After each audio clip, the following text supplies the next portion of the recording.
11th. I'm the chairman of the committee, Mitchell Englander. I'm joined by my colleagues, council members O'Farrell, Bond, and Buscaino. And with that, we have a quorum. Do we have any general public comment cards?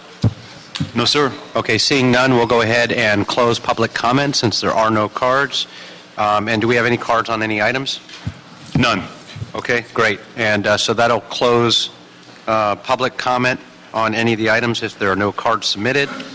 I've got recommendations for the consent calendar on items 1, 2, 3, 5, and 7. Hold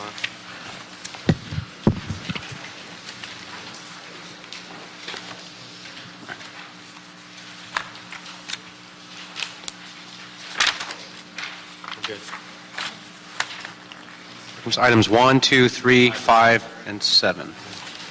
Without objection, that'll be unanimous. Committee members, item 1 has a CA report with a technical correction submitted after the publication of the agenda. Do you wish to approve that report with the amendment? We do. Also, item 3 has an amended report from the Emergency Management Department. Do you wish to approve that modified report?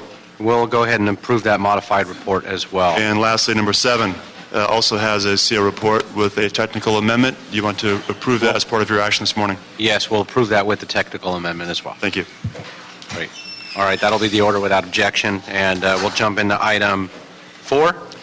Item 4, Emergency Operations Board report relative to the November 1st, 2013 LAX active shooter incident, Emergency Operations Center activation after action report, and corrective action plan.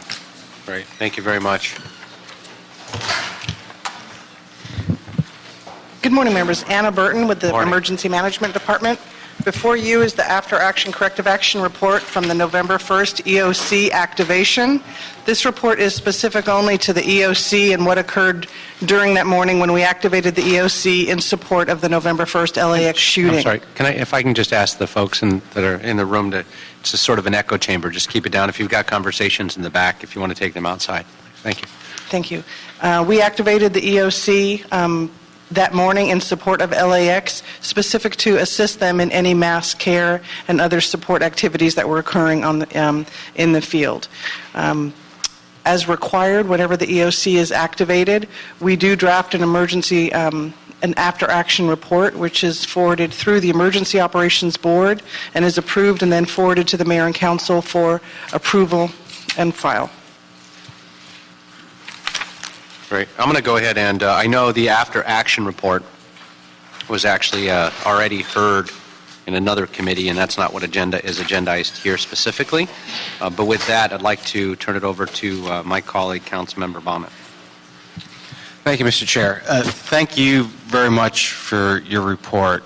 I was, as were many folks, I was there on November 1st, and let me say what I've said repeatedly on that, because I think it bears underscoring about how pleased I was at how well our first responders did in apprehending the shooter that day and making sure that the casualties were not significantly higher.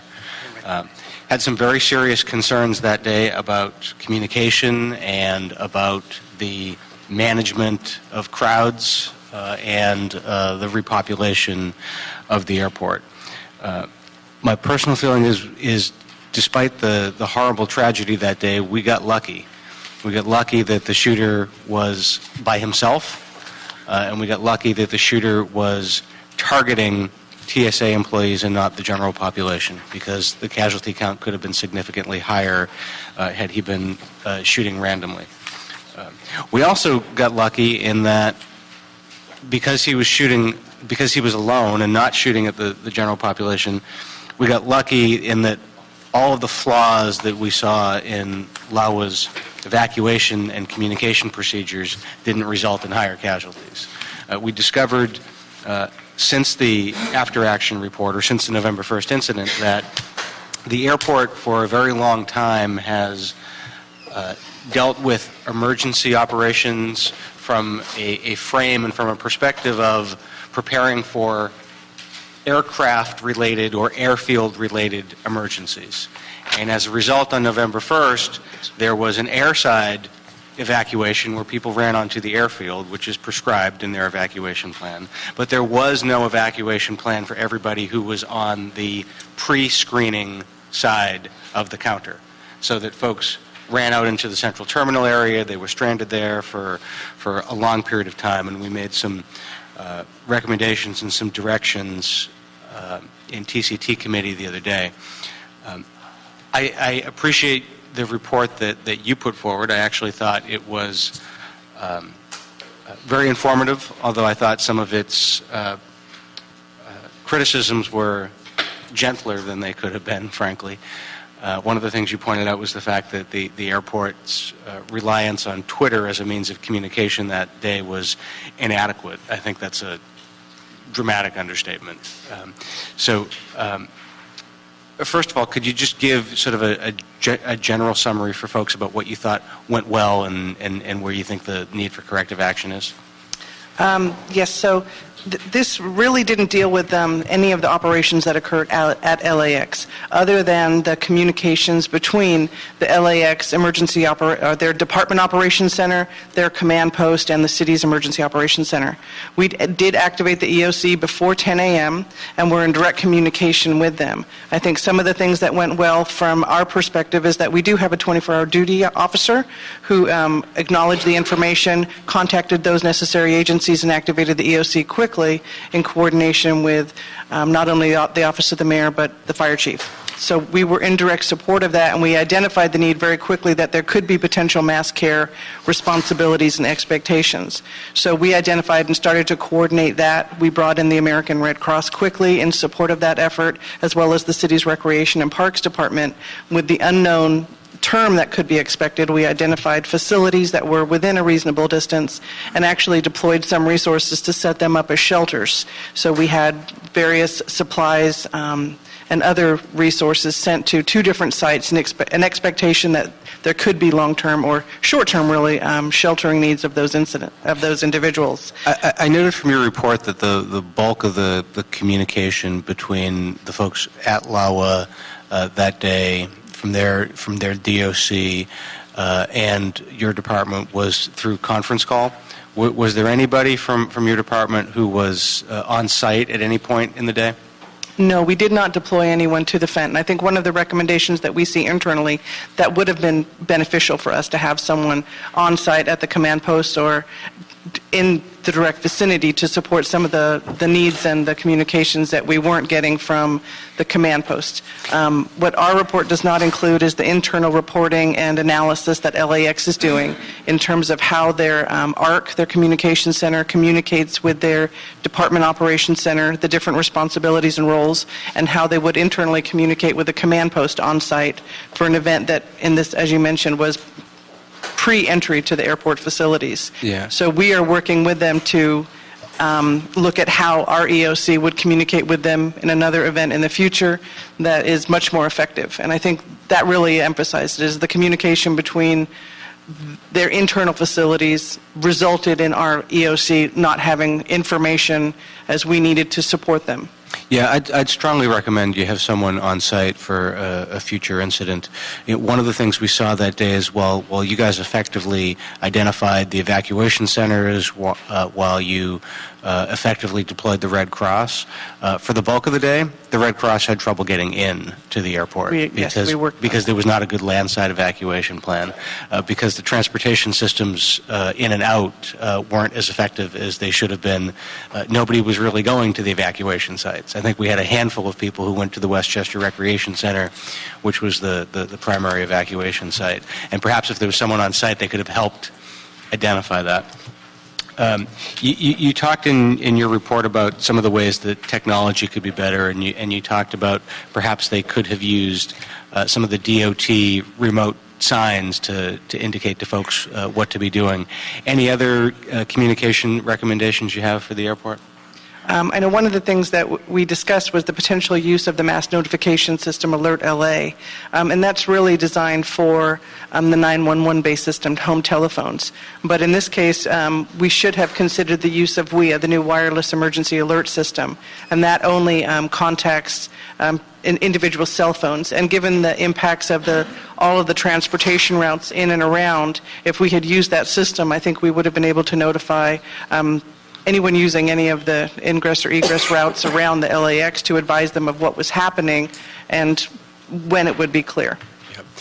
Colleagues, just so everybody's clear, LAWA has been working since November 1st on trying to radically change their approach to emergency management at the airport. As I said, they for a long time treated it just as in terms of predicting airfield-related or aircraft-related emergencies and evacuations, and they're now beginning to develop over a dozen different evacuation plans for different scenarios, including landside evacuations, and beginning to regard the airport not just as a place where planes come and go, but as a city unto itself that needs a series of different evacuation plans. Part of that approach, an essential element of that, is having a whole of community approach to evacuation, to emergency response, to communication, so that in case of an emergency, and let's be clear, we're going to have another one at the airport, whether it's natural disaster or terrorist or technological attack, we're going to have one. The entire community is engaged. So that the service industry employees, the airline employees, the concession employees all know that there are certain things they can do and they know how to direct people. The airport is rewriting its evacuation and repopulation plan. Is your department involved in that process? Somewhat, yes. Somewhat? Yes, sir. Okay. That sounds like maybe I should be pushing for more involvement. We will integrate ourselves into that process more directly. Yeah, yes. I'd really like to see that, because you have the airport needs to begin to think of itself, as I said, as a city, and I think you bring that perspective to the table, which would be helpful. Are there any plans right now in place for joint training between LAWA and EMD to help prepare for future stuff? We are going to be speaking with them about a potential mass notification test that they want to do. They conducted one last week specific to the use of the mass notification Alert LA internal to the airport property. That's it's a system that's specific to public safety immediate action messaging. So how we use it and how we test it is really driven through the Emergency Management Department. It's under contract with the County of Los Angeles, and for a message to be released, it comes through EMD. So we are in direct coordination with any agency or city department that wants to use that system, and we're involved. Thank you very much. Thanks, Mr. Chair. Okay, no, thank you very much. And I got to commend Councilmember Bonin. This happened soon after you took office. There wasn't a media feed that I didn't see you on. And the conversations we had and your work with all of the city family and the public was unparalleled, and really did a remarkable job in not just getting information, but sharing information. Thank you. Information as you were getting it as well, and looking at not just what was going right at the time, but what went wrong, and doing a deep dive. And there's no question that under your leadership and working with all the various stakeholders and departments and agencies, and as you said, there will be other incidents, hopefully not at the airport, hopefully not of this magnitude, but we always have incidents, Yep. Man-made or otherwise. And looking at and analyzing all of these after-action items are so critically important, not to pat each other on the back, not to thank those just for those first responders and the general public that helped and lent a hand and put themselves in harm's way, but to look at ways we can improve. And that's the critical thing, is what can we change? How can we have done things different? What can we implement? Just the idea of a sound system and an alerting system it's, those are just, there's things you just don't think about until after the fact that you look at what can we do. And those things, a lot of those things are now underway under your leadership. Also want to thank you as well, Anna, for all your support, your expertise, and the entire city family. I want to see if my colleagues have anything to add to this as well. And we're also joined by Mr. Kretz. So thank you very much. And he just sneezed, so God bless you. Sneezes on the truth. With that, we'll move that report as a note and file also to the full City Council. Thank you. Thank We you. could. Thank you so much. And do we want is the other report, the after-action item report, coming to council at some point soon? Not at this time. There's a 30-day report back for additional information and a 90-day report back for additional information. Might be worth having those reports referred here as well. Okay. So, I would like to, but that has to come from that committee. Yeah. And so we'll see what comes out of that. What I'd like to do then is, why don't we go ahead and we'll note and file, but I think I'd like to tie all these together since they make sense. So either way, if those are referred here, then we'll tie them together, and if not, we'll send this to council and agendize it at council when that comes forth to council, either way. Okay, great. So that'll be the action of this committee.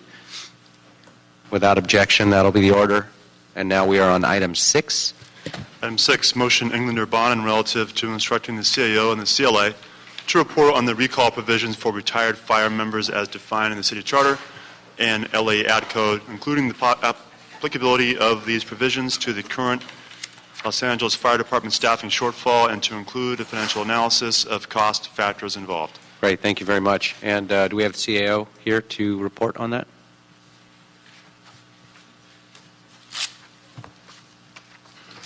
Ed Rose with the CAO's office. Our Employee Relations Division representative wasn't available this morning.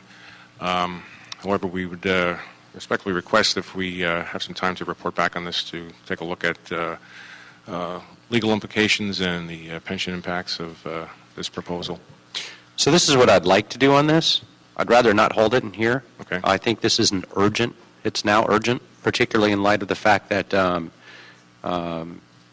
with all the other pieces moving with the drill tower and holding back the other 2 classes and bringing in RAND, I think it's critically important where I think we've recognized at this point now where drop couldn't be extended without a vote of the people, but we have identified bounce and looking at where we can bring back firefighters to be at least equal to what we do with the police department for 1 year. And so what I'd like to do, instead of holding it in this committee, getting a legal analysis, finding out what needs to be changed, if anything, in the admin code and or the charter, is have that report, no recommendation out of this committee, but go to the full City Council and have that report immediately come as soon as possible to the full City Council. If that's okay with my colleagues. The idea of this is, as we have a shortage and folks are retiring out of drop, what we're able to do in the police department is we can bounce them back for 1 year of service after drop, after retirement. And those are for key positions within the department. It works well. It's not utilized all that much within the police department. It's a tool that if we've got people in places that are performing specific projects that are critical and they're in the middle of those, whether it's RFPs for equipment, whether it's training exercises, whether it's a highly specialized field, whether it's major incidents perhaps that might happen in the city where for whatever reason, financially or otherwise, we need to bring back folks and keep them within the department for another year. We have that ability if it's funded. And so that is good in the police department for 1 year, is my understanding. Within the fire department, for whatever reason, it was only good for, I believe, 90 days. Is that correct? And Matthias Farfan for the Office of the CLA. It's included in charter provisions dealing with retirement benefits, and it is specific to which pension tier you belong to. And currently there are 6 pension tiers for fire and police pensions. And on this one, in order for us to complete the report back, we would recommend that it be amended to also include with the assistance of fire and police pensions, because then we would need to know the numbers of the actual pool size for each each tier. Right. There are age restrictions in some of those pension tiers on the recall. There's also rank restrictions on which ranks can be recalled. And so there are different provisions in there, and they vary slightly between pension tier to pension tier. And just so you know, the newest pension tier 6, that one now even restricts the 12-month one for the... Let me ask you this. How long would it take to complete this report? I would say anywhere from 30 to 60 days. Okay. Colleagues, any input, questions, concerns, ideas, thoughts? Okay, with that, why don't we move it on to council without a recommendation? I'd rather it not sit and wait. This is something that the fire department needs right away. And I know it's duly referred. It's referred to personnel as well, to Paul. I would ask that if it's going to be sitting in that committee, that they agendize it as soon as possible and or waive it as soon as the report's ready as a matter of urgency to, and I know that chairman quite well, and I know he cares a lot about public safety. I'm sure he'll hear those ideas and thoughts, and so we'll go ahead and that'll be the order if there's no objection. And it'll be up to the discretion of the personnel chair to then hear the report either in that committee and or send it on to council for the full council to take a position. Great. Excellent. Okay. All right. Thank you so much. That'll conclude the regular agenda of the Public Safety Committee and adjourn that committee and go into the special joint Budget and Finance Public Safety Committee. We're also joined by the chair of that committee, Councilmember Krikorian. Good morning. Good morning, Mr. Chairman. And with that, this is agendized, so everyone knows, with feedback from, well, first and foremost, do we have any public comment cards on that? No, sir. Seeing no cards, we'll go ahead and close public comment since there are no cards on that agenda.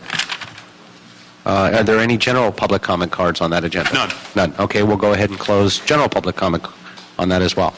And if for those of you who show up or do wish to speak in either public comment on that or general public comment on item 1, your note will be reflected in the file that you were here since we closed that. With that, we've agendized this to have all the stakeholders, if you will. But I think first what we'll do is we'll ask that the PA consultants, along with the CAO's office, give us an overview of the full report and start with that. Okay, thank you. Ed Rose from the Office of the CAO. The matter before your joint committee consists of our cover report and the third-party deployment of fire resources study as prepared by the PA Consulting Group. Just to give a little background, based on the instruction from council, we worked with the Fire Department and the chair of the Public Safety Committee to prepare and issue a request for proposals for a comprehensive and independent review of, of fire and EMS resources as they relate to the LAFD.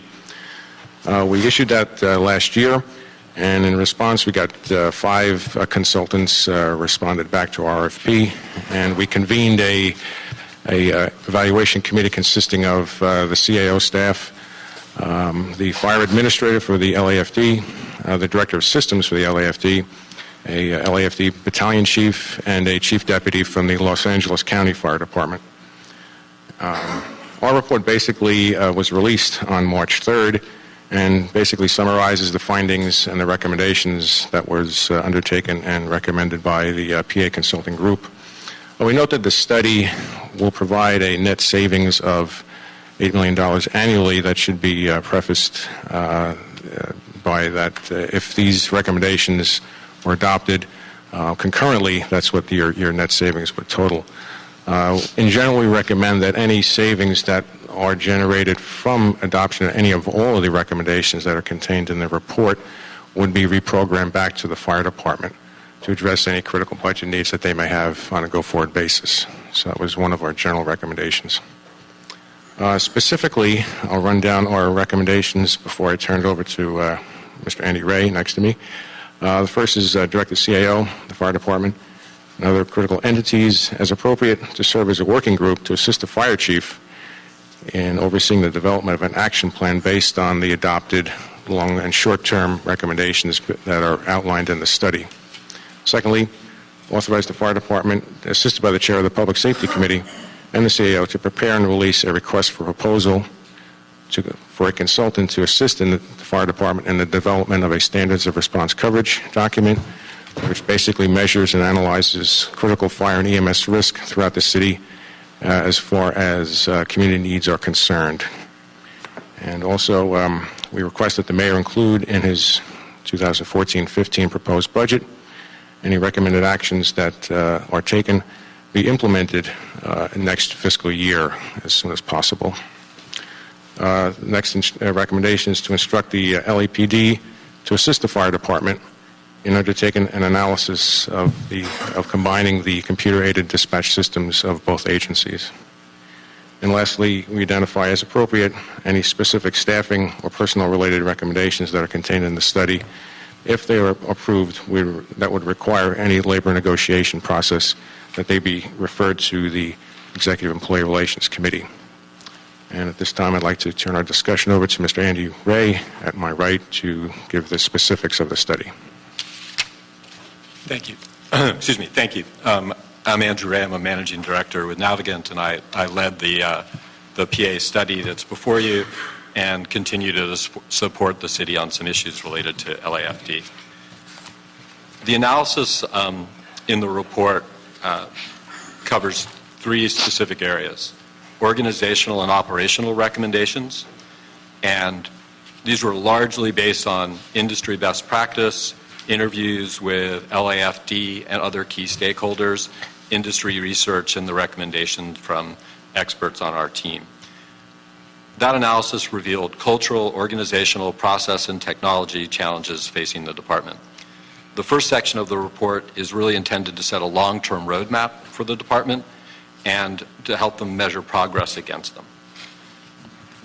The second component looks at an analysis of the integrity of LAFD's incident data, its usability to support deployment decision-making, and of the dispatch process itself. And the last component is an evaluation of LAFD's current EMS operations, as well as recommendations on alternative EMS service delivery operations. I'm going to focus on the three sort of priority areas in the report and the recommendations, and I'm happy to answer any questions about what drove the recommendations. We really tried to make sure that as part of the roadmap, there was a clear establishment of a vision for the department, as well as a strategic framework for its decision-making. In Phase 1, we believe the development of a strategic plan, which is underway and has been is being worked on by the planning section in the department with support from USC, and even more importantly, a standard of cover. A standard of cover is a discipline and a process that uses a very rigorous analytical and disciplined methodology to make staffing and deployment decisions. So that deployment decisions are not only fact-based, but based on the standards that the city sets. So whether that's to meet or exceed NFPA standards or to deviate because there's a good reason, it drives all the staffing decisions to really be very much fact-based. It uses sophisticated analytical tools and data, which the city actually already has significantly in a tool called Atom. And it makes for a much less reactive decision-making for staffing and a much more analytical. As you're well familiar, many of the deployment decisions in the past have been driven by budget needs or in response to particular incidents. This process, which would involve the council, city management, and all of the community and the stakeholders, has been done by many other cities and is something that the department's leadership team has wanted to pursue for quite some time, and we think it's essential that it be done. The next recommendation is to divide LAFD's emergency response organization into 4 geographical bureaus. Those would largely mirror LAPD's bureaus. and that's to really increase accountability, performance, and community engagement. It will also have the advantage of even tightening further the relationship between the PD and LAFD out in the field. To move the Bureau commanders and other leadership team members in those bureaus largely off of platoon duty, and that's to get them increase accountability, really reconnect them with the community, and really strengthen the leadership and accountability within each of those regions, almost to create mini fire departments within each of the regional bureaus. To implement a 5-year employment contract for the fire chief position. As you're well familiar, the fire chief position has become somewhat of a revolving door. And in order to attract the best possible, or retain the best possible candidates, we really believe there needs to be some certainty, very similar to what's happened with LAPD, and that this would stabilize the department and also make the chief's position less prone to either political winds of the day or just incidents. And we really believe stability is one of the key things that's needed in LAFD. Create a senior EMS position equivalent to a deputy chief rank filled by a medical EMS professional, and that's really to increase the profile of EMS within the department, make sure it reports directly to the chief, and that you get the type of visibility, coordination, and industry leadership that you really need in that position. To create and civilianize senior management positions that are not emergency response focused. Those include a chief information, chief technology officer, media communications, community communications, a risk analytics director, someone who really has the skills necessary to manage the department's complex data and run its tools. Also material management, procurement, supply, human resources, and labor relations. Those are all positions that are, they're disciplines into themselves. And there are people with those skills that have been trained in that and that have the background. And that's not really what people who are trained in emergency response are best suited to do. A big thrust of the report is to put more firefighters and more leaders back into the field. And we'll talk about how many of those there are. And one way to do that is to civilianize some of these very technical non-emergency response leadership positions. In the CIO, CTO area, technology is a huge issue and concern for the department. It is lagging in the technology area, and it has many critical technology infrastructure projects, but they're not closely coordinated. There's not an overall system architecture, and there are not sufficiently trained technology professionals leading those initiatives. So we believe having a CIO, CTO is essential, but it will take a while to find that person.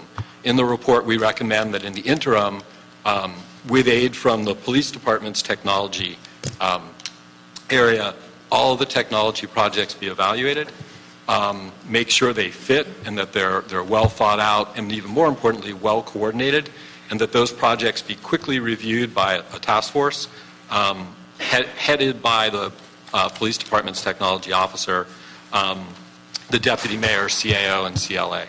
And once that's done, then those technology projects should be accelerated so that the department can begin to catch up in the technology area.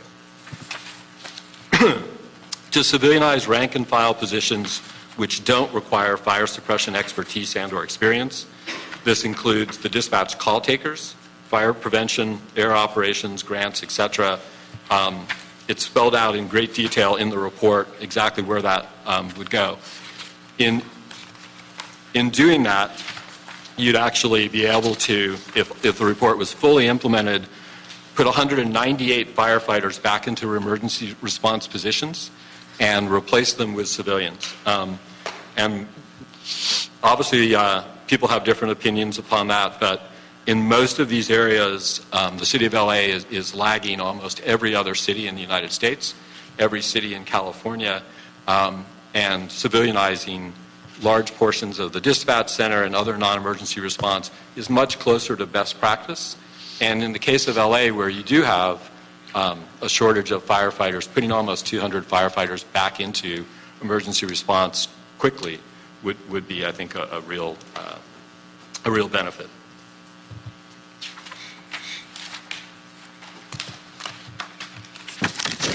It's also, as you're well familiar with, LAPD's dispatch center employs a large number of civilians already, and with great success. Building on the relationship between the fire and the police department, we've recommended that a study be undertaken to look at merging LAFD and LAPD's CAD systems. The police department has invested a significant amount of money in a new CAD that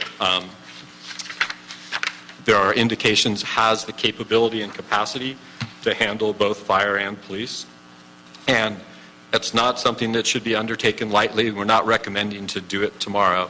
It needs to be thought through, and you need to have the right people involved in the decision. But if it's possible, it would greatly reduce the city's cost. And since every call goes through the police department's dispatch center at the beginning of that call to begin with, it would also make the process more seamless. To implement a rigorous selection process for new recruits based on expertise and experience, and facilitate access to the Fire Academy recruiting process for LAFD cadets. You're well familiar with the issue around the current recruiting process, so I won't go into it more. But we believe a much more rigorous selection process would be a great boon.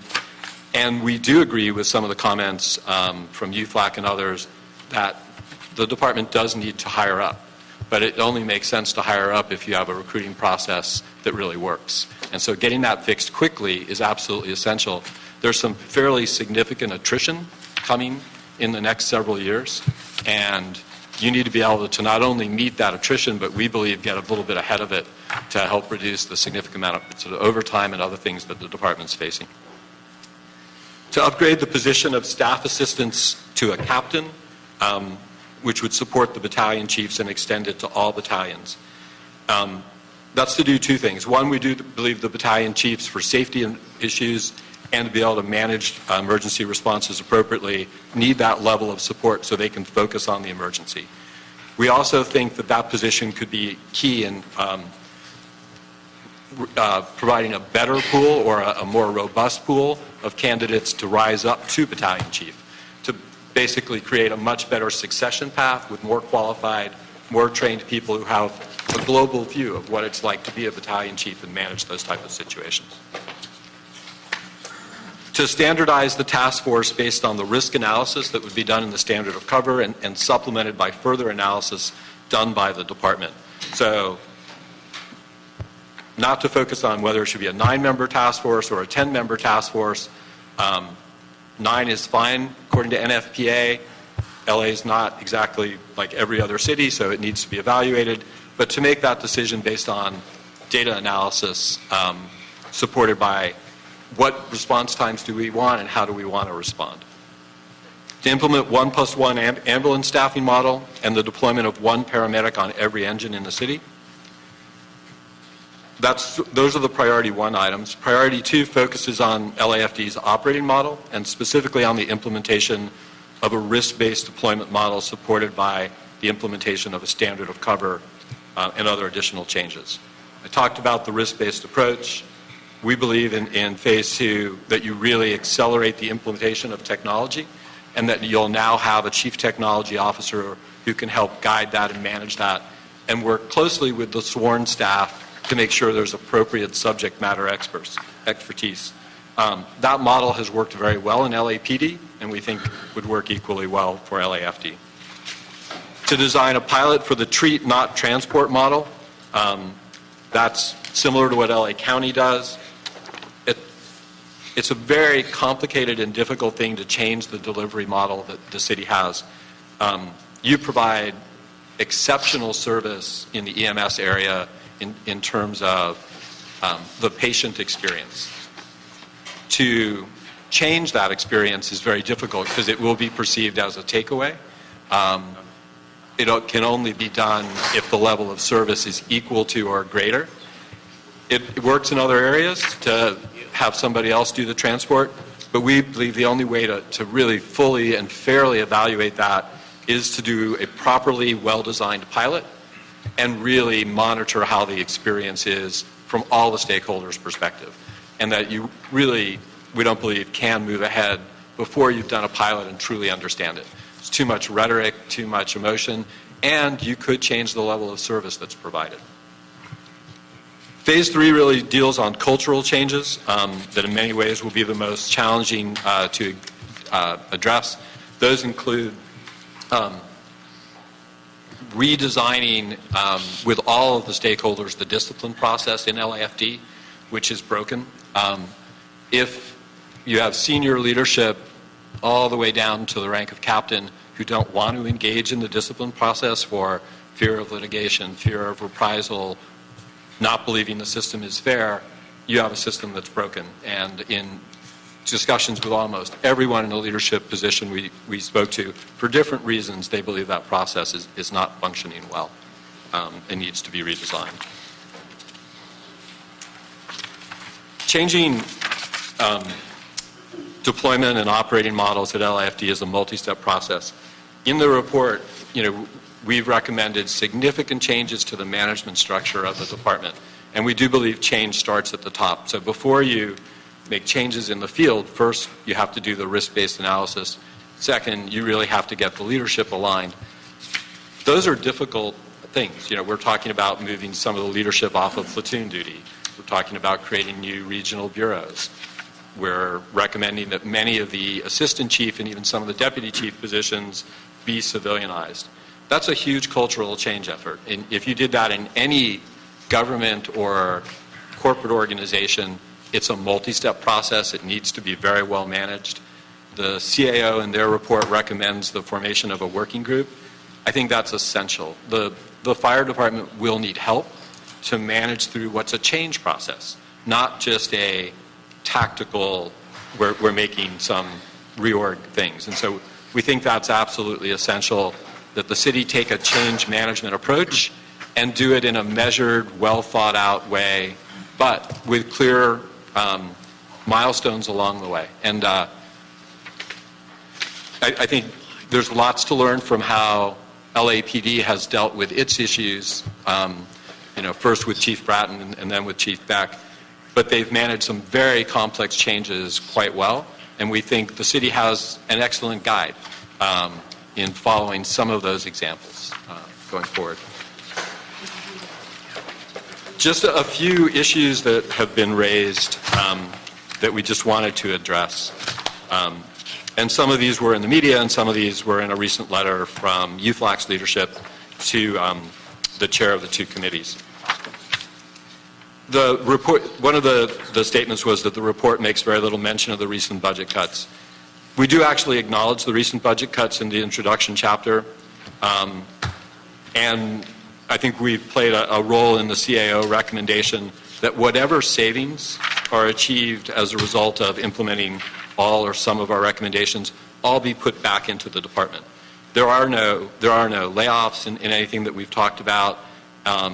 We believe the department needs to be well funded, but it also needs to have a very clear plan on how it spends that money. And so together with these committees and the rest of the council, CAO and CLA, and the department, we think how you reinvest what's almost $8 million in net savings needs to be a joint decision. We also think it's really significant that you could put almost 200 firefighters back into emergency response positions, doing what both the leadership and the rank and file are best trained to do. We're going to want to hear from the department as well as UFLAC and the Command Officers Association as well. I know my colleagues have another number of questions, and Sure. we'd probably all want to speak on this as a joint committee. We got a half an hour before council to solve and fix the world's problems and address a lot of these, and certainly in some of my recommendations. So I wanted to thank you very much, and stick around if you would for some questions. I'd like to call up the command officers and UFLAC as well. Appreciate it. Thank you so much. And again, I know I wanted to thank rank and file representatives for being here. Let you know that I know we've received your package of applause and concern. But with that, I did specifically, we spoke about this both, it's a joint committee, Chairman of Budget and Finance, who we both agreed, rather than have you fill out 2-minute speaker cards, that we agendize you guys to be here and discuss some of these ideas. We do want to also have an opportunity in the next half hour to go through Q&A from all my colleagues and perhaps move forward some recommendations as well. So I want you guys to make sure you do certainly have your openings, but stick around for any Q&A as well. I also want to open with the fact that we recognize full well, while the report is incredibly comprehensive, it's quite flawed in the fact that they didn't have you have a seat at the table, which is what we hoped for, I believe, all of us, and I think I can speak for all of us, that we hoped for at the beginning of this. That was, the word oversight doesn't even scratch the surface of that. And so we recognize that and want you to ensure that you have, and always have, particularly with us, a seat at this table. And so, welcome. Thank you. Thank you, sir. Yeah, first of all, Frank Lima, President, United Firefighters of Los Angeles City. I'd like to thank Chairman Englander and Chairman Krikorian for giving the rank and file firefighters a voice at this table, as well as both committees. It's pretty unprecedented, and the relationships that we have with our council members, and it's greatly appreciated from all the firefighters and paramedics out there on the front line. A courtesy, I might add, that was not extended to UFLAC during the creation of this report that is before us. Honorable committee members, UFLAC's had the opportunity to dissect this report, talk with experts in the fire and EMS services throughout the country, review countless studies related to fire department operations, and as you are well aware, we returned a response to our council members. We have come to the fundamental conclusion that the PA report on the LAFD operations is woefully lacking. This is especially disappointing given the fact that the city spent $500,000 of taxpayer money to produce this report, and because UFLAC agrees that the LAFD needs improvement and we are open to change, we want to be a part of that process and the solution. We are disappointed that this report, because it excluded the rank and file's perspective and it failed to provide a roadmap for restoration of our severely cut fire department.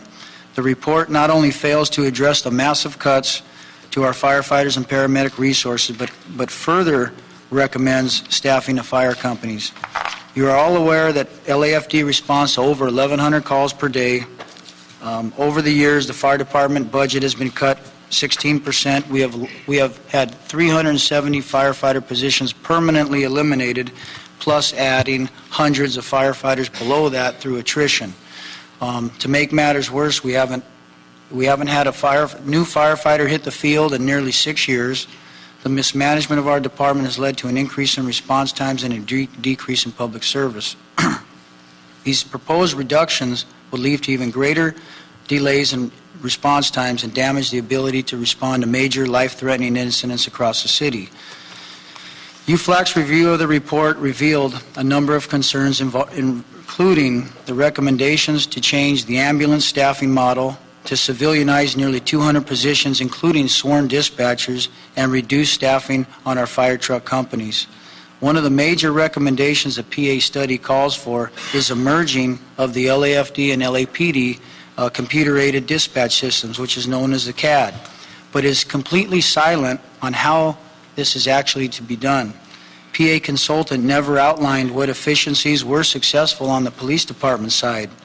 And in regards to the comparison between the police department and the fire department, they say that adding civilians to the LAPD was a good thing, and we agree. But let me remind you that the LAPD was not cut one officer.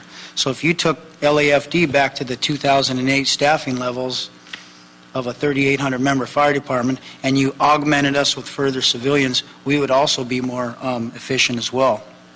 UFLAC wants to be clear that we understand this merger is a priority to Mayor Garcetti, and we are certainly open to discussions regarding this issue. However, the PA report completely fails to recognize a number of leading studies published on this topic, including the United CAD functional requirements and the feasibility study for establishing a consolidated emergency communications center for the City of Boston. The PA report does not bring up the CAD merging problems in the cities of Boston, New York, and locally here in Long Beach as well.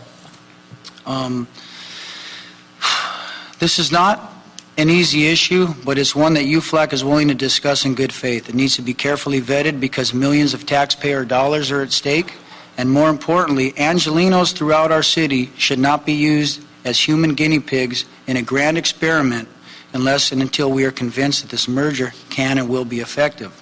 The PA report makes very little to no mention of the massive cuts of the LAFD over the past several years, nor does it provide an analysis of the impact that these cuts have had on our service already.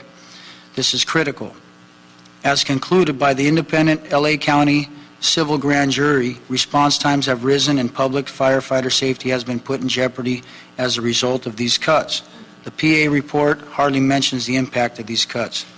We attached a study that looked at firefighters per population in 2013, showed that the LAFD had only 0.88 firefighters per 1,000 residents, and that ranked the city of LA a surprisingly 46th in the entire country behind other big cities, including Baltimore, Boston, Houston, Chicago, and New York when you compare firefighters per 1,000.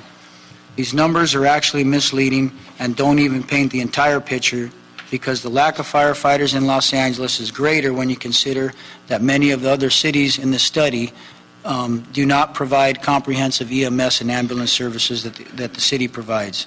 The bottom line is our city is woefully short of firefighters when compared to other big cities in America. And now in the city of LA, we are on record pace with fire fatalities. Angelenos are dying and being transported in critical condition from structure fires on a daily basis. The PA report also recommends staffing our dispatch center with civilians. Unfortunately, this recommendation doesn't take into account a number of studies that have shown that keeping sworn firefighters at our Metropolitan Fire Communications Center is actually more cost-effective than civilianizing these positions. In a report written to City Council in 2007 by former Fire Chief Douglas Berry and highly respected Douglas Berry, it was stated that the attrition rate for firefighters dispatch training averages approximately 18%, while the attrition rate for LAPD civilian PSR trainees averaged approximately 42.5% over the last 19 years.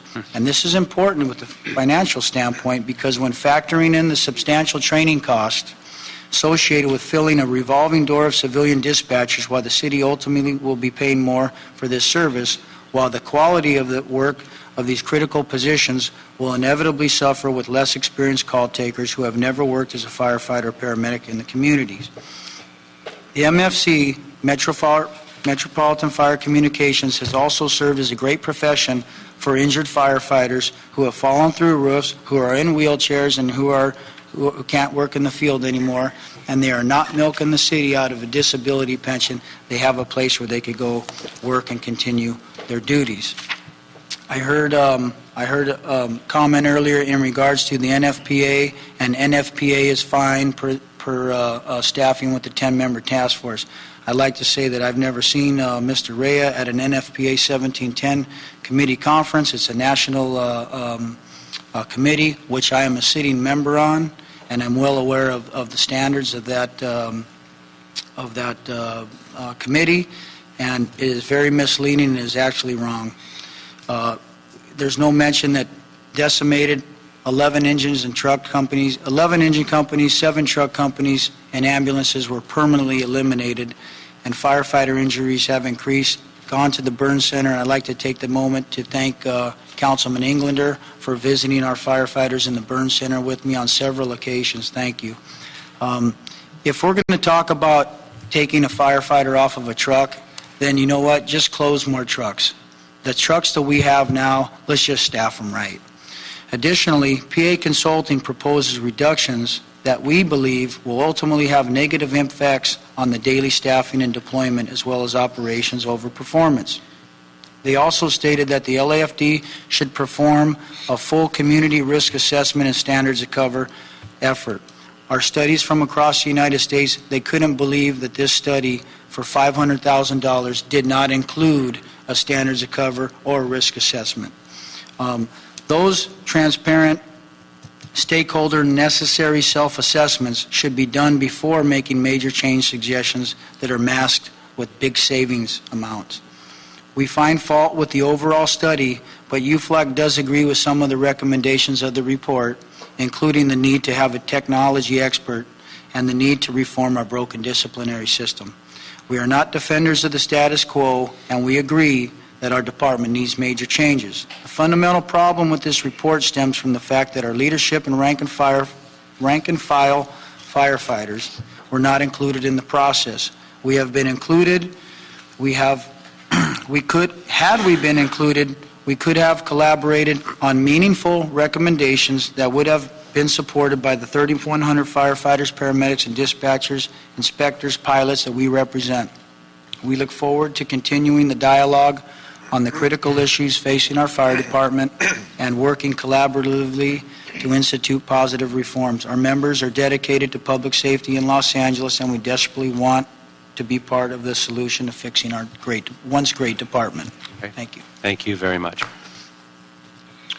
Mr. Chairman, both Mr. Chairmans, members of the committee, Andy Fox, President of the Chief Officers Association. First, for the record, the COA was consulted. We had one meeting with the consultant, just so the record is clear. We were supposed to have some follow-up meetings. Those did not occur. I did meet with the consultants in my capacity as an assistant chief, but that was really the extent of the command officers' one meeting. We agree, and it was my understanding that United Firefighters would be included in the process. They were not. That was a huge oversight. I think the committee is aware of that.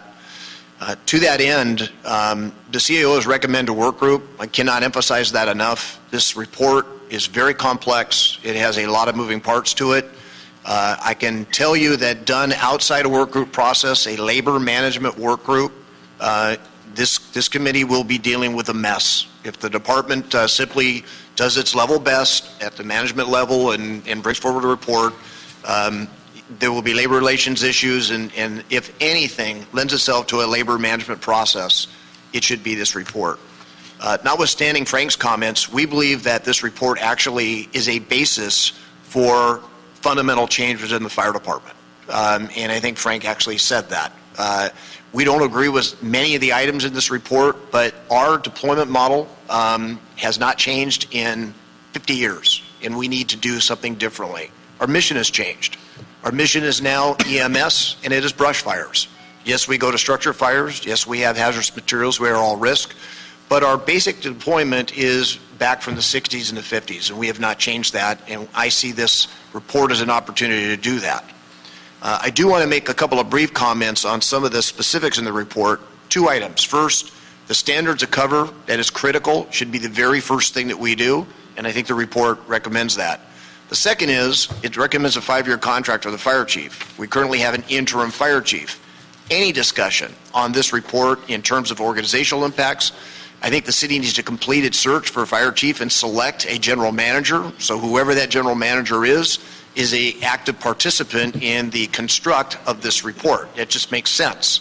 Anything done outside that, you bring in a new general manager, that person's coming in with a cake half-baked, so to speak. And so we think those are two items that need to happen very quickly.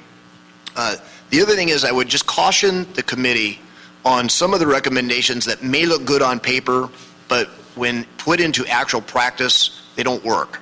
As an example, we currently have an assistant chief who oversees our EMS services. The report recommends a deputy chief. I know the council's aware our medical service and our fire service, they're interrelated. They're the same people that are doing that work. I would tell you, having been in Frank's seat when we merged and consolidated single function paramedics to firefighter paramedics, your system today first offers the very best care to your constituents. If somebody has a medical emergency, they're going to get a professionally trained firefighter paramedic, not somebody that's a paramedic that wants to be a firefighter or private ambulance. In a Los Angeles City Fire Department paramedic ambulance that all of you see is maintained at a Class 1 level. They're also going to get an engine company with 4 members, probably with a paramedic on that engine company. If your family is an emergency, you want that emergency to happen in the city of Los Angeles, because we're going to treat them, we're going to put them in a fire department ambulance, and they're going to be transported by professional firefighter paramedics. 10 minutes later, after they drop your loved one off, they could be on their way to a structure fire. That's the second piece. It is the most cost-effective method. It is the most, because our folks do the same job. They are interrelated. So I would go very slowly before we started talking about going to a third service or a civilianized service. It's been tried and it's determined not to work. There are many issues. Let me just conclude. I think the work group is the way to go here. I think Frank and I could talk for another half hour on the specifics. I want to thank both chairmen for convening this committee. It's a very, very important topic, and we see this report as a catalyst for change, but we need to be part of the process. Absolutely. Thank you, Mr. Chairman. Oh, thank you. Thank you both very much. Really appreciate it. And your passion, your expertise, your knowledge is incredibly welcome and critically important in any way we move forward. With that, let me just open it up with Chief Frazier. Did you want to weigh in on this as well? Yes, I'd like of course. just briefly, the department welcomes the PA Consulting report as a fresh outside perspective from the department. And we would note that the department cannot stand static. We have to continue moving forward with many of the endeavors that are already underway and looking at trying to accomplish many of the things that are in the report itself. To that end, the chief has established 4 goals that are very much in alignment with the 3 priorities of the report. Those goals are service delivery, training, recruitment, leadership development, and then technology. And if you'd like, I could take just a second to talk about just a few endeavors that we are working on that Please. very much need to continue and at the same time be discussed fully. We welcome the discussion from the political side, also from our labor partners, and we look forward to working under the guidance of the Fire Commission itself. We prefer to say to the policy side rather than the political side. All right. As was mentioned earlier, we are working vigorously on a strategic plan. In the budget process, we have asked for funding to bring in an outside consultant for standards of cover. Mm-hmm. With respect to technology, we expect to have the automatic vehicle locating system up and running in July of this year. We've issued laptops to our fire inspectors to improve their productivity so that they can write notices as they do their inspections in the field instead of having to come back to the office to make computer entries. Our new electronic patient care reporting device, a laptop, will also be able to do fire prevention inspections and as well as the fire reporting for productivity. And we're preparing to do a field pilot test of tablets. We look at FireStat, which we are piloting right now as being looking at the success that LAPD's had, and I carry it with me everywhere I go. and we think that's going to be a huge impact on the culture of accountability that we want to push out to our members. We know that the Fire Commission is looking at our disciplinary process. We look forward to collaboratively working there. And then we're also working strongly to develop public-private partnerships. A good example is MySafeLA. They've developed the phrase we're going to use this year for Fire Service Day: fire burns, smoke kills. And we're looking at those partnerships to push out education and change the way that we actually look at our fire and EMS problems. So, Excellent. Oh, thank you very much. And I appreciate it, all the input from all of you, and to open it up from that perspective, and as my role as the Chair of Public Safety, I look at, and first and foremost want to honor all the hard work of the men and women of the department. And that's the most important thing.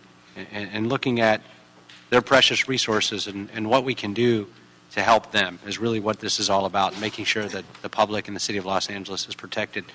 And we've got certainly the most talented and well-trained men and women, but they're depleting. We've got to hire more of them, particularly women. Got to hire more of them as well. And as you mentioned, excellence is not static, it's dynamic, and we've got to look at evolution and what should we change, but not change for change's sake. Smart change, and where it makes sense, and where everybody's on the same page is critically important that we move this forward.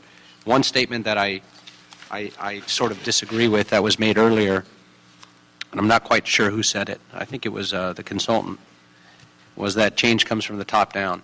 I think as this kind of change evolves, it's all of us together. It's all the men and women within the department. It's the people that are the public that is affected. I think it's not something that's simply dictated down from a leadership perspective, that there's dialogue, that there's consensus, that there's collaboration, that there's discussion, that there's input, that there's analysis, and it's not something that is simply, in this particular case, just from the top down. I think it's also bottom-up driven. And with that, I want to open it up to the Chairman of Budget and Finance as well, my colleague, Paul Krikorian. Thank you very much, Mr. Chairman, and to all of you for being here and engaging in this dialogue. I want to first echo Chairman Englander's expression of disappointment that we're here reviewing a report that did not take into account the input of the professionals, the rank-and-file professionals who do this work from the outset. I think that was a grave mistake that influenced the results in a negative way. But I will say this. This report is not a to-do list.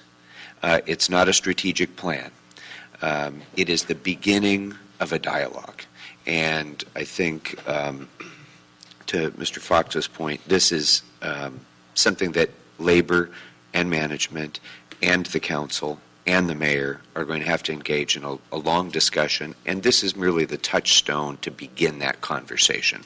I don't see it as much more than that at this point. But I do want to, and so I'm not going to, in the interest of time, I'm not really going to get into questions about the specifics of the report, but I do want to just frame it a little bit, because we started this discussion with the assessment of the CAO that these recommendations would result in a savings of around $8 million. That's good. Even better is the recommendation that any savings that are realized be kept in the department, because I want to make very clear that any of these recommendations should not be about reducing the cost of the fire department. They should be about adding additional fire services. And in that respect, I have to say that we are woefully underfunding this fire department. If you take the top 10 cities, and by the way, there's a statement in the PA Consulting report that says we provide excellent service. Everyone will agree to that, I think, but it also says at a high cost. It actually is not at a high cost. It is a remarkably inexpensive department. We pay in this city $143 per person for our fire service, 40 cents a day for our fire service. Angelenos pay 10 times as much for their cable bill as they do for their fire department. By comparison to every other one of the top 10 cities in America in population, we are by far the cheapest on a per capita basis, by far. If you took the average of those 10 cities and what they spend on a per capita basis and applied it to the population of the city of Los Angeles, we'd have to increase our budget by $162 million just to be average. So when you think of what we're doing in the context of that severe underfunding, fiddling around the edges with some reforms is helpful, but it doesn't begin to compare to the urgent priority that we have to engage in a 5-year process of fully restoring funding to this fire department so we have a department that's back where it should be in providing service to the people of Los Angeles. And I'm here to tell the people of Los Angeles that will not come cheaply. We need to spend a lot more money on this department. 43rd, was it 43rd or 46th? 46th in the country in the firefighter to population ratio. That's absurd when we are one of the geographically largest cities in America. We require more firefighters than Philadelphia does, or these other cities that have a much smaller geographical size. So I'm looking forward to continuing, Mr. Chairman, this discussion. I don't intend to engage in a lot of it right now. But this discussion, from my perspective, is always going to be in the context of how do we get to a point where we are spending significantly more to hire significantly more firefighters to provide significantly better coverage throughout the city of Los Angeles. That, I think, needs to be our first goal. Great. Thank you very much. And I want to turn over to my other colleagues as well. Mr. Kretz. Thank you, Mr. Chair. I probably have a more negative view of this report than most, I think, and I agree it's a dialogue, but I think it's a dialogue that starts with a skewed report, which is not the ideal way to start a dialogue. And I think a lot of that is because of the lack of involvement of folks that should have been involved. I don't know if that was intentional to achieve a certain result or if it was just a massive screw-up, but it's one or the other from my point of view. PA Consulting has a lot of credibility in City Hall because of a great job done in dealing with the DWP issues. But when you look at fire issues, I have to really question you guys about what your experience was in the UK when you were one of the leaders in reorganizing their fire service. What went wrong with that, or do you think it went wrong? And what are you doing differently as a result of that experience, or are you doing anything differently? Sure. I'm happy to talk about that. One, I take accountability for whatever miscommunications happened with UFLAC. But to set the record straight, we did reach out in early February to the UFLAC leadership and asked them to comment on the report while it was still very much in draft form. We had a meeting on February 10th with much of the leadership of the department. Chief Fox was there. There was a representative of the Chief Officers Association there. We made extensive changes to the report based on that input, and we wanted to have UFLAC there. So could we have involved them even sooner? Yes, and I take accountability for that. But we did reach out, and it was not at a time when the report was fully baked and done. We made significant changes based on significant input. And we, interviewed hundreds of times different firefighters, different parts of the leadership, all of whom were members of UFLAC at one point or another, including much of the leadership of LAFD. So, fair point, and I take that. In terms of PA's experience in the fire department, we supplemented our team with 2 U.S. Emergency response professionals, one on the EMS side, one who is a former retired chief, who was also... Let me return to my question. So what went wrong with the UK, and what are you doing differently as a result of that experience? Or do you think it went wrong? So our role in the UK thing, that was... we were involved in the technology side, and we were not the overall program manager. We were not leading that whole effort. We had responsibility as it related to technology pieces. That was a very, very expensive, very, very ambitious effort. Lots of issues, and it was stopped by the government because of funding concerns. And then there was the usual postmortems afterwards. So I think PA is proud of the work that it did, but we didn't get to finish our work because the program was stopped, largely driven by funding concerns and an overall program structure that perhaps wasn't as well conceived as it could be. We didn't drive that process. Okay. In terms of other outside agencies, I want to focus, if we could, just bring this back home to some of the recommendations. I do have a few recommendations that I'm going to make that are what I would call ones that, and I'll go through those without labeling them. But before we do that, did you want to add anything else as well? I just want to make sure that I understood. I have another half hour of questions. I know but you I do. don't think we can do that. Well, we're going to bring all this back as well. So let me just reiterate that we all have a lot of questions. There are some things I do want to move forward on because I think keeping at a place where we're not going to take any action is a grave mistake. But also, what I'd like to do, quite frankly, is this is an opening. I'd like to bring this entire report and spend a day at City Council with all the council members going through all of these issues. The idea is to get it here, get it on record, have an initial discussion with some recommendations, but then have the full report come to City Council so we can actually talk about it in detail and spend your hour, each of us, asking this is too important.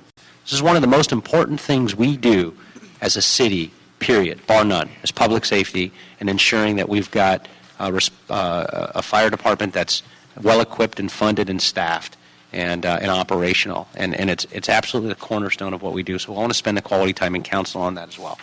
But if you have any other very specific things, please. I'll just ask one really short one.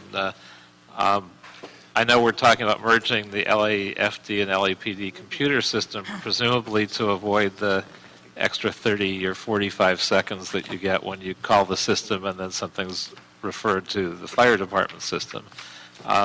Is there a low-tech way to do that, like having a different number, so that if you had a fire service emergency, you could call 811 or whatever number is still available and still avoid that 45 seconds without having to go through a complicated and difficult computer process? Let me answer that as the chairman of the committee. It's going to be one of my recommendations is to conduct that analysis and bring it back, not just an immediate implementation. So I think that needs to be done, absolutely. I'm going to start with Ms. Martinez. So the recommendation is to bring it back to committee. You're going to send it back to. Are you going to send it to council and then have a hearing there? If you'd like, colleagues, I can go through my various recommendations and then whatever you want to do and see how you want to play those or send it to council and take. I don't have a problem with having another similar meeting to this and bringing it back to committee. We plan. Yeah, I think we're all on The that. timing's tight. Yeah, same So here. let me just throw this out to you. And this is, these were my thoughts, and I'll go with whatever you guys are comfortable with. There are a few things that we've been looking at for quite a period of time, far before the PA consultant report was conducted, that there's been a lot of discussion on with both the rank and file, with UFLAC, with Command Officers Association, with the department, with the mayor's office and various stakeholders, things that just make sense to do, that I'd rather start implementing and putting some pen to paper to do the analysis and outline what those things could look like. I'd like to move those recommendations to council along with the full report. But here's how I would shape it up, is that one, that we would direct the CAO to develop an RFP for the standards of cover consultant. And I think there's a unanimous consensus that it's absolutely the first thing we should do, period. The report identified that, but again, it's something we've been looking at for a long time. It's just something we need to do. Number two, based on and what we've already launched with FireStat, that we're getting off the ground, and we've already had the first pilot meeting, and FireStat speaks to it as well as the report, that we look at geographic bureaus. I don't want to recommend a number. The report recommends 4, but I'd like the department to report back on the maps and boundaries with an operational plan of the geographic bureaus. Those would be similar to how LAPD functions, and again, there was support by both UFLAC, the department, and the Command Officers Association, I believe, to look at that and what that would look like. Yes, Mr. Chairman, we do think that needs to be looked at. I would just offer to the committee that the response for LAFD command is very different than LAPD command. Well, we're well aware of that, and that's FireStat spells that out. And that's why what we're looking at is what would that operation be, as well as the maps and boundaries. So absolutely. But we can start moving forward on putting that framework together, and that should be looked at as a body, as a full council as well, and input. The other recommendations would be to immediately look at a chief information officer, a tech CTO, and that position, which we've looked at, again, working with the mayor's office and others and the fire department, something that's critically important. We're looking at spending tens of millions of dollars on not only a CAD, but the vehicle locator systems. We've heard back preliminary studies on vehicle locator that what we've been looking at don't even work specifically with our CAD. We need an expert to come in, a technology expert who's going to work for the department, not for us. It's going to be a department employee that's a technology expert, which we have in PD as well. And so we move forward on developing what that position would be and creating and establishing that position. Few of the other recommendations would be the analytics, a fire stat director, and it's been recognized under the creation of fire stat that we need somebody who is knowledgeable on data analysis, a statistician, and asking the CAO to develop what that position would be, and coming back with direction on expertise and looking at what that position experience would be as well to apply for that position. And that's something we've got to create right away as well. The disciplinary system and asking the CAO to report back on what changes and working with the department and UFLAC and the Chief Officers Command, the association, as well as the Fire Commission. I want to thank a lot of the fire commissioners that were here today as well in coming up with what changes we can implement on a disciplinary system. It was stated both in the report and Mr. Lima's letter asking for those changes as well, that we've got to look at that.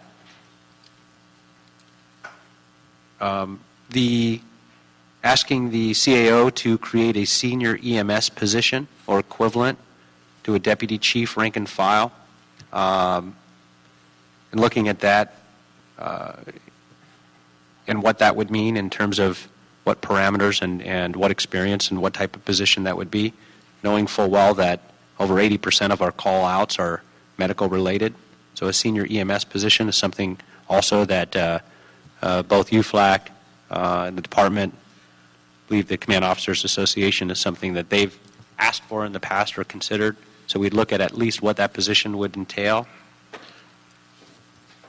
And then the last thing would be the CLA to establish a working group in consultation with the CAO and all the stakeholders to look at all the other aspects of what the PA report, not only the PA report had recommended, but the input from UFLAC and the Command Officers Association, and establishing that working group for recommendations, and then sending the rest of the report to Council along with these recommendations to have a full day to go through on Council, discuss all of this in detail. So those are the recommendations. Mr. Chair, are any of these achievable by the July 1? You heard in the Mayor's State of the City address yesterday how he wants some of these reports that were initiated by July 1. Are any of these, let's be realists here, is there any of these actions reachable by July 1? Yes. In asking the CLA and the CAO to develop what those positions would be and what they would look like to come back, so we'd vote on those and have discussions so we can start working on developing those, are absolutely achievable by July 1. Getting the people in place would not be. Advertising, looking for those particular experts would not be, but we can start. That's why I don't want to hold those things up and move those ideas forward and having those drafts done. The CAD system merger, we can't move forward with even analyzing. I would suggest we do move forward with that, but we can't do so without having the Chief Technology Officer in place to do the analysis. So we need a CTO to bring that forward as well. The Mayor in his State of the City announced last night that he wanted to move forward. It's going to be in his budget for for the consolidation, but we need the experts to look at what can work, some of the issues that Mr. Koretz brought up. So having a technology expert in place is critically important. And Mr. if I may, Mr. Buscaino, let me just add, first of all, on behalf of, well, on my own behalf, I concur with all of the recommendations of the chair, and I would move that Budget and Finance report identically to those recommendations.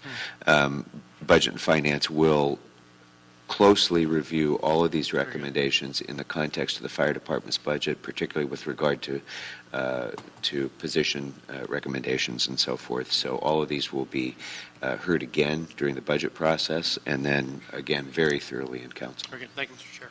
Given the egregious oversight fundamental flaw in the report of giving at best cursory attention to UFLAC and the Chief Officers Association, before I vote on these recommendations, I want to know what UFLAC and the Officers Association thinks of the recommendations. Sure, and before you add that, there's one that I missed that I wanted to add.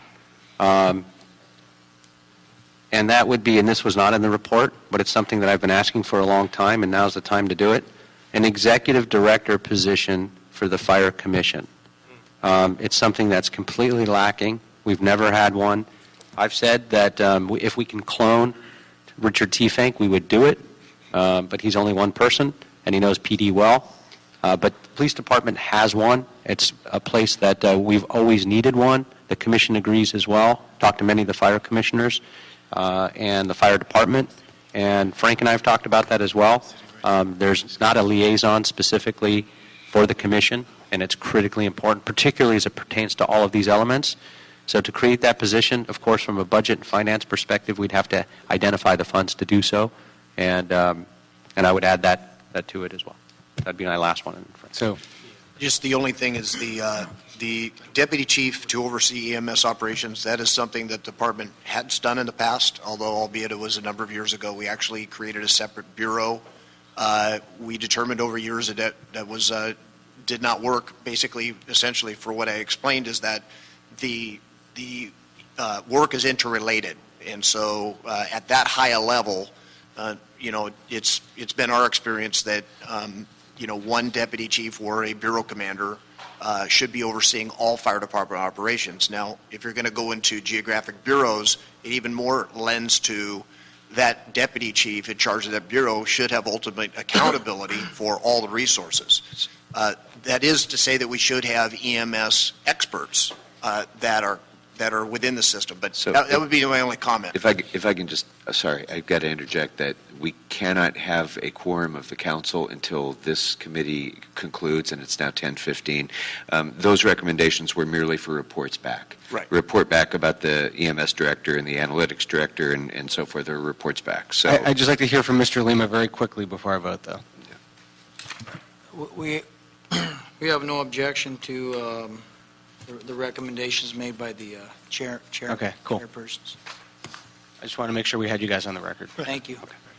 Okay, then... just, if I may, for clarification, Mr. Chairman, yes. The executive director for the Fire Commission was not in the report. It was not. It was news to me. It is news.